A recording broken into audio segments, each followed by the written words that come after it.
Welcome to Health, Wellbeing and Lifestyle, where experts in the field inform, educate and inspire the community to be healthier, more balanced and live the lifestyle they love.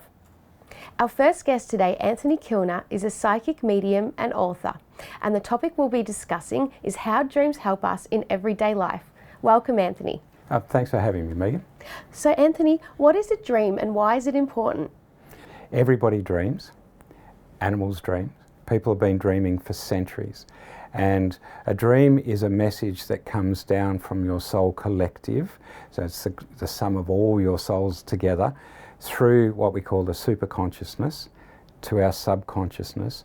And then we have that dream during the night or during our sleep state. So it doesn't have to happen just at night. And then that comes to our consciousness and we have to interpret that. And the way we interpret that is, if we have subjective, it means it needs interpretation, and that's what a dream is based around. If it's objective, it's real. And so where we look at what happens with a dream is, it comes through as a message, and it'll be quite often muted in colour. For older people, I normally say it's like a black and white cartoon on a colour TV. It's muted.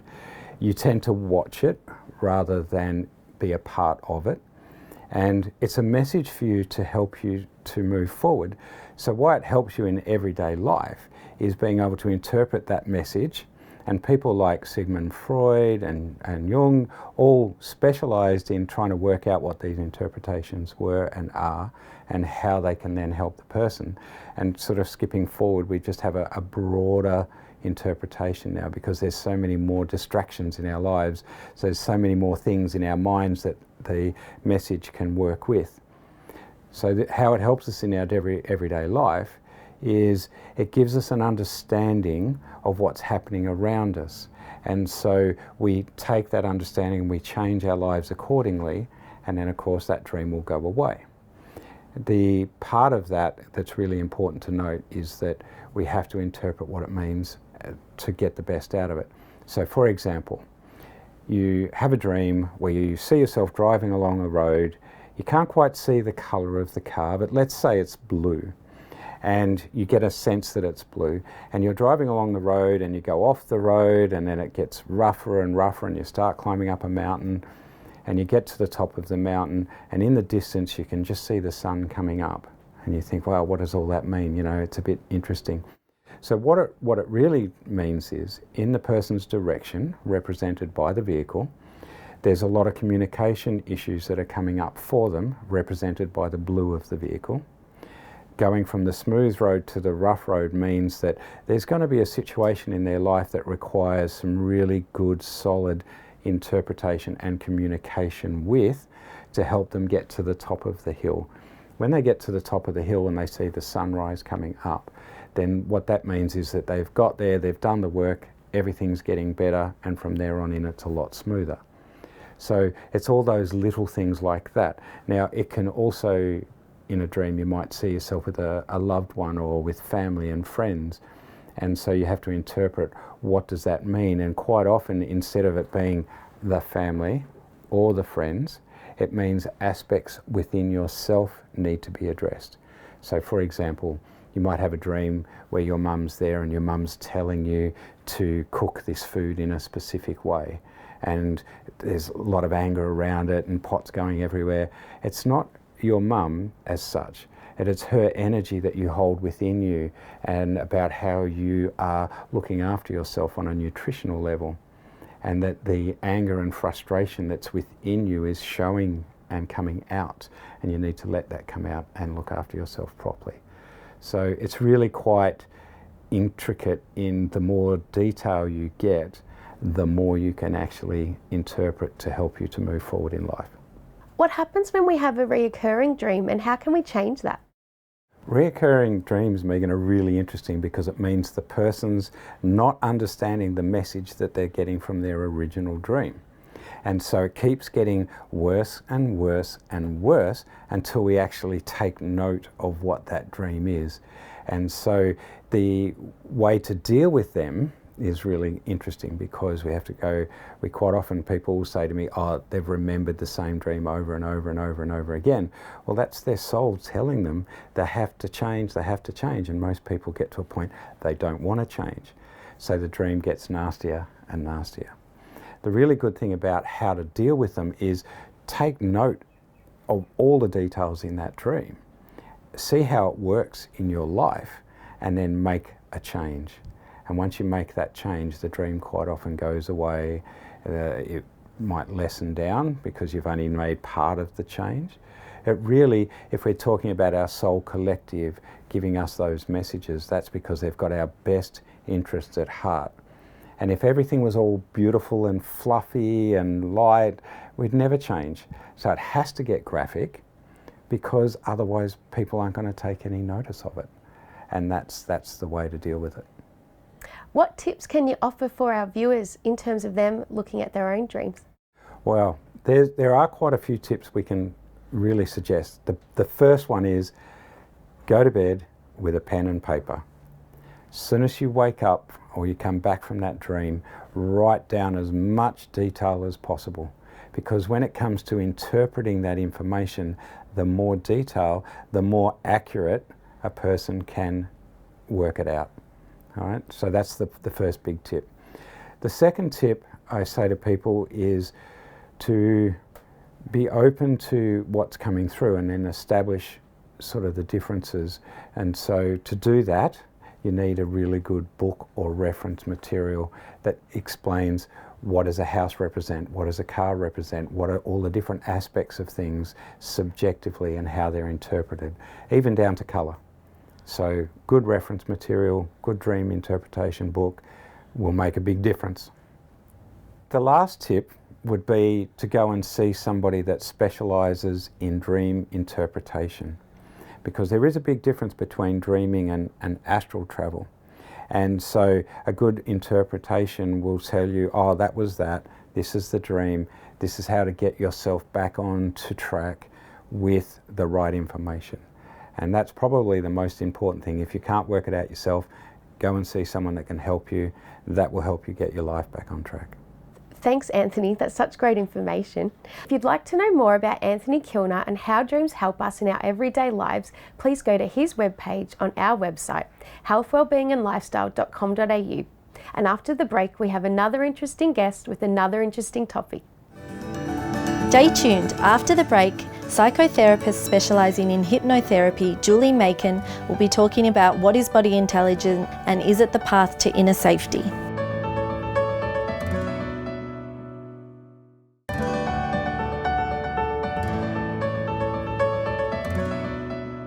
Welcome back. Our second guest is Julie Makin, a psychotherapist specialising in hypnotherapy, and we will be finding out if body intelligence is the pathway to inner safety.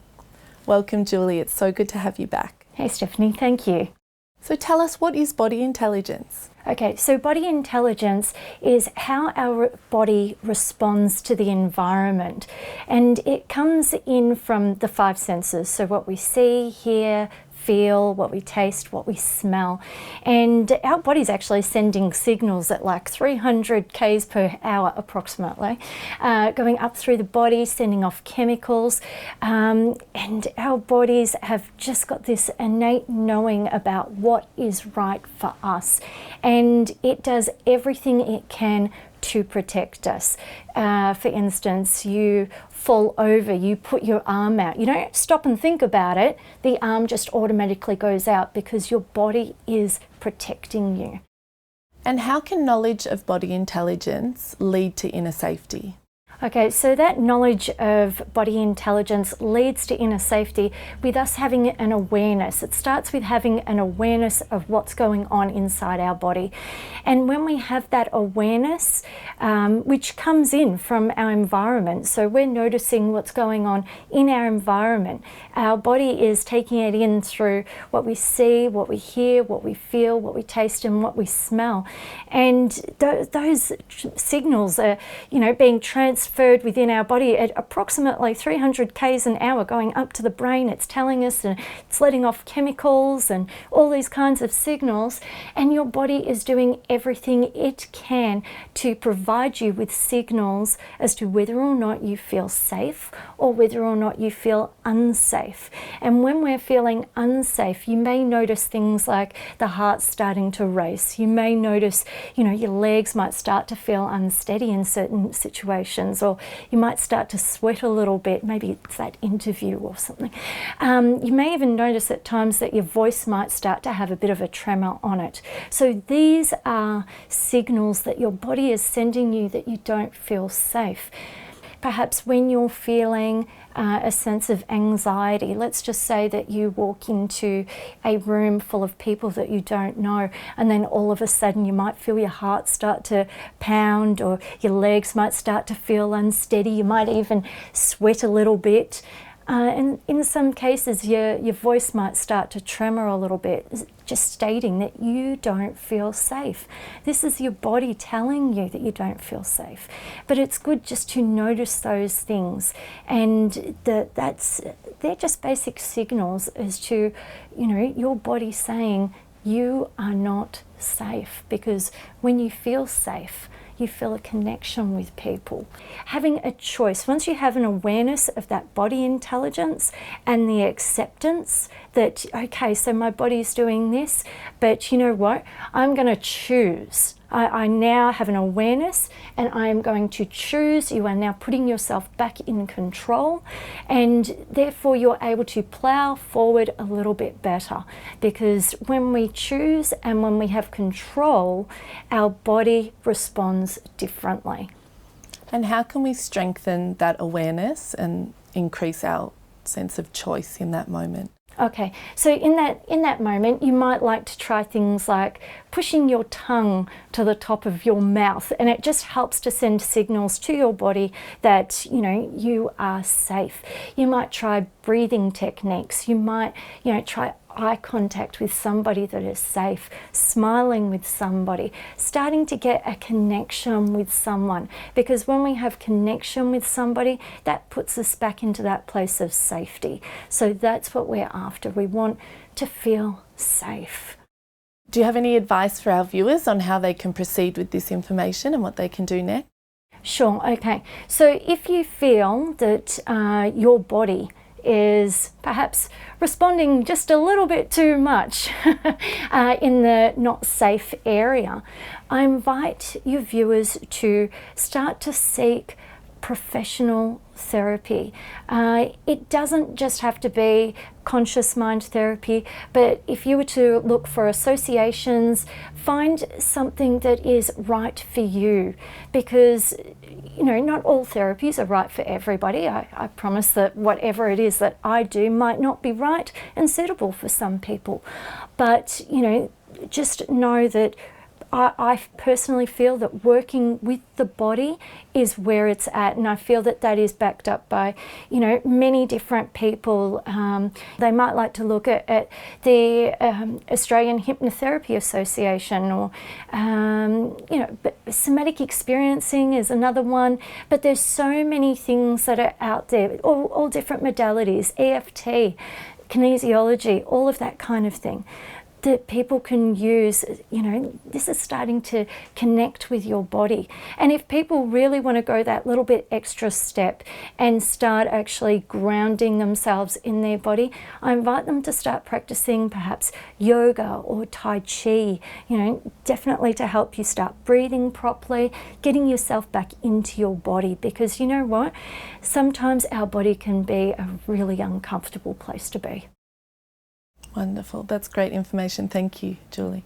If you would like to know more about body intelligence and inner safety and Julie Makin, please visit her webpage on our website healthwellbeingandlifestyle.com.au. And after the break, we'll be back with another interesting guest and another interesting topic. Stay tuned.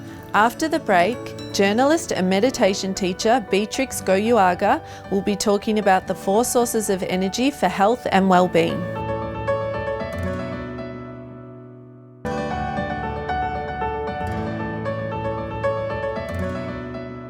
Welcome back. Our third guest is journalist and meditation teacher Beatriz Goyoaga, and we will be talking about the 4 sources of energy to improve your health and well-being. Welcome, Beatriz. It's so great to have you back. Thank you very much. I'm now very much part of the program. So please tell me, what are the 4 sources of energy? I tell you, I've lived sitting on that chair for a long time, interviewing presidents, getting up at 4 in the morning, covering countries in war, being in Afghanistan, stressful, and my energy level was so low, very low. And so, I just couldn't sleep well, and I demanded many things from people, and I was impatient, and I had all the side effects of stress. That first of all, even before meditation and before breath workshop, we have to look at the very simple 4 sources of energy which are given to us by the universe. First is a very common one, but we don't pay attention: food. First is food. Second one is rest. Third one is breath. Many people, few people know about the amount of energy that we can get through breath. And the last and fourth, and not the least, the last but not the least, is a happy state of mind. When you're happy, your energy goes up. And within the last one, the happy state of mind, meditation comes in. Food, we think that we are the garbage collector. No, our body is a precious tool that has been given to us. We should not only respect our body, our needs, and feed the body properly, because we're feeding the body any garbage. Fresh food, many vegetables, many fruits. I mean, in Australia, you have everything, fruits and vegetables and freshly cooked food. That's the main thing. Look after your food. And then also look after your drink. 1 glass of wine, 2 fingers of wine, that's okay, it's good. So watch what you drink and drink a lot of water. The doctors are very happy with me because in the Art of Living, we teach people to drink between 3 and 4 liters of water every day. So important to drink. The body needs a lot of water, and we don't drink enough water. The second one is rest. And resting is not sleeping. Resting, I mean, even if you just take 15 minutes in between work, take 15 minutes to do nothing. And nothing is nothing. People don't know anymore. They go to the beach, they take Netflix. They go jogging and they take the earphones. Resting, give the mind a break. In meditation, you also give the mind a break, but that comes last. Third one is breath. With the breath, you can control your mind, you can control your emotions. Every emotion that the mind produces has a different pattern of breath. When you're very stressed, how do you breathe? Like this. When you're very tired, zero energy. Something is contracting. When good news, you move, your energy expands. And when you are down, contraction. So this is just to tell you how important breath is for the control of emotions. Because fear is an emotion, anger is an emotion. You use your breath and you can increase your level of energy tremendously. And then the last source of energy is a happy state of mind. Can I ask you something? Who is responsible for your happiness? Me. But we are very keen in saying, my dog has to make me happy, my boyfriend, my husband, because of my children I'm not happy, because of the money I'm not happy. What? It is my responsibility to be happy no matter what. In this fourth source of energy, which is a happy state of mind, is meditation. If you're able to reach deep meditation, 20 minutes of deep meditation is the equivalent of 3 hours of good deep sleep. So include your meditation in your happy state, because when you sleep well, oh, what a nice sleep I had. So if you look after these 4 sources of energy to begin with, Which source do you think is the most important? Which one would you say, if I said, okay, of the four, I want to choose one for today to do, which one would you suggest? One goes to the other. You cannot eat well and not sleep proper. Yeah, you have to respect the 6 to 8 hours that the body needs. Yeah, and the main one is meditation and the breath. The breath work every day. I brush my teeth, I wash my body, I sit and I brush my mind. I wash my mind. My energy level is high and I come out prepared. If somebody crosses my car with another vehicle, I don't shout, ah! I just go, my goodness, this guy must be so tired. And I'm more patient. So I would say all of them are very, very important. But if I had to choose, I would do nothing I'll do before I do my breath and meditation. I don't leave the house. If I have to fly, if I have to go to a funeral, if I have to visit my in-laws, I go first for my breath and meditation, and then my life is much, much better because my energy is high and I cannot change my surroundings. I can't change that, but I can change myself. I can be strong, cool, calm and collected through breath and meditation. I am still the same housewife, the same journalist, the same athlete, but now I am a more tranquil and happier woman. So what tips would you have for our viewers now? What should they do to work with their breath and meditation? My first tip is do not postpone, procrastinate.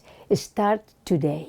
Start looking at your diet today and do some exercise, do some yoga, do some running. Jogging is for free. You don't need to pay the gym. Do something with your body and also start finding out the benefits of the breath. I climbed the Everest twice, once from Tibet and one from the Nepali side. And my breath had to be very good, I tell you. It has to be very good. You need training. But you train yourself for your family, train yourself for your office, for your job, for the traffic, for the issues of everyday life. And I tell you, it is a before and after.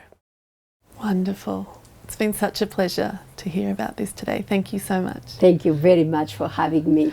If you would like to know more about the 4 sources of energy and Beatriz, you can visit her webpage on our website, healthwellbeingandlifestyle.com.au. That's all we have time for today. Goodbye until next week.